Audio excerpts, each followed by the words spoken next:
mas eu já falei para você, e você já sabe, serve para nós também. Da mesma forma como acontece com cada um de nós, a estrada de Walt Disney seria inevitavelmente pavimentada por sucessos e fracassos. Então, no dia 7 de dezembro de 1941, os japoneses bombardearam Pearl Harbor e os Estados Unidos são arrastados para a Segunda Guerra Mundial e a nação estava em estado de quase pânico. Os americanos sentavam-se colados aos seus aparelhos de rádio para ouvir as notícias. Haveria mais bombardeios? A Califórnia estava segura? Então, numa noite, o telefone de Walt Disney tocou. Era o gerente dos estúdios, dizendo que o exército americano estava se dirigindo ao estúdio. Horas depois, cerca de 700 soldados estavam de fato tomando os estúdios do Disney. O objetivo dos soldados era proteger a fábrica de aviões Lockheed, uma instalação que era vital para a segurança do país e ficava bem próximo dos estúdios. No dia seguinte, o presidente Franklin Roosevelt declara guerra. E pelos 8 meses seguintes, até que outras provisões pudessem ser feitas, os soldados comeriam, treinariam e morariam nos estúdios de Walt Disney. Na época, Walt estava trabalhando em Bambi e começando outros projetos, incluindo Peter Pan e Alice no País das Maravilhas. Ele teve que largar todos esses trabalhos em quase 100%, exceto em Bambi, que foi lançado em 21 de agosto de 1942, e não teve muito sucesso. Em vez de contos de fadas, o estúdio de Walt Disney fez agora dezenas de filmes para os militares. O mais notável foi O Novo Espírito, um desenho animado destinado a convencer os americanos a pagar impostos. Your taxes, my taxes, our taxes that run the factories.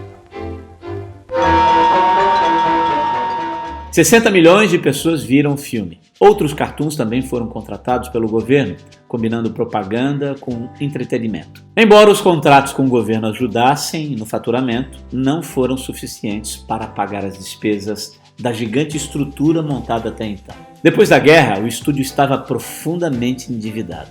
Walt Disney queria tentar novos projetos ousados, mas Roy queria ser mais cauteloso.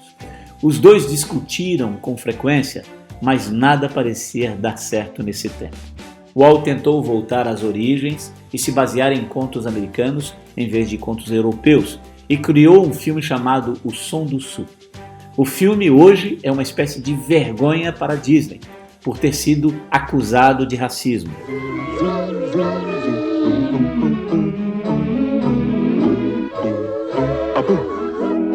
Parte da crítica vem do fato do desenho animado se passar no sul dos Estados Unidos após a Guerra da Secessão e mostra uma série de escravos vivendo felizes e alegres na fazenda dos seus antigos senhores. O custo da produção foi absurdo, quase 2 milhões de dólares, gerando apenas um lucro de 226 mil dólares. Um desastre.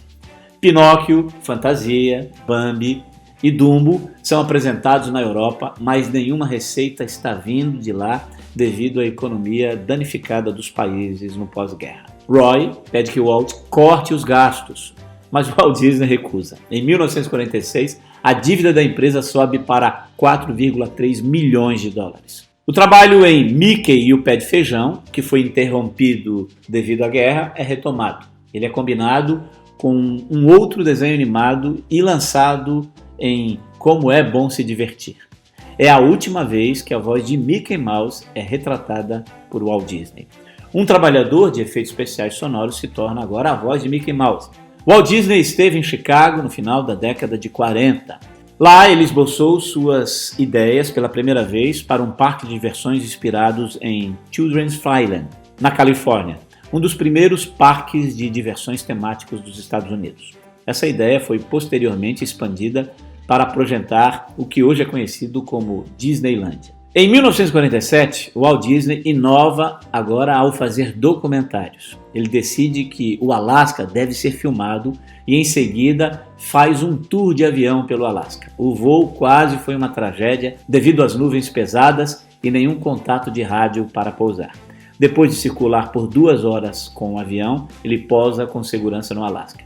Walt, depois de revisar as gravações no Alasca, sugere um documentário baseado na vida dos animais. Quando Walt Disney enviou uma equipe de cineastas para o Alasca, eles ficaram perplexos. E quando viram uma filmagem interminável de focas que pareciam encantar o Walt Disney, ficaram ainda mais confusos.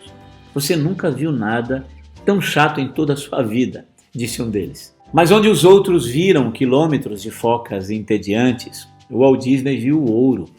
Ele acrescentou música, uma escrita inteligente, textos inteligentes, algumas piadas e uma edição sólida. E então, as criaturas entediantes se tornaram as estrelas de Sea Island, o primeiro documentário de vida animal de Walt Disney. Escorting them to the various home sites along the beach. Finally, all the females join the parade to the wedding rocks. Mas Walt Disney não era um empreendedor a ser pego no marasmo por muito tempo. Ele dizia: vamos fazer qualquer coisa para conseguir alguma coisa, alguma ação. Nada acontece até que você se mova, já dizia Albert Einstein. E a ação foi o que ele conseguiu, ao fazer o estúdio trabalhar pela primeira vez com filmes de ação e aventuras com atores reais. Walt faria 13 filmes com atores reais, live action, entre 1948 e 1960, e 8 deles ganhariam o Oscar. Ele dizia: atores são ótimos. Você dá a eles as falas, eles ensaiam algumas vezes, e você tem isso no filme, está terminado. Vocês, provocando os animadores, levam 6 meses para desenhar uma cena. Sem dúvida, Walt foi atraído por filmes com atores reais desde o começo. Embora seu distribuidor tenha tentado desencorajar a mudança, eles não tiveram sucesso.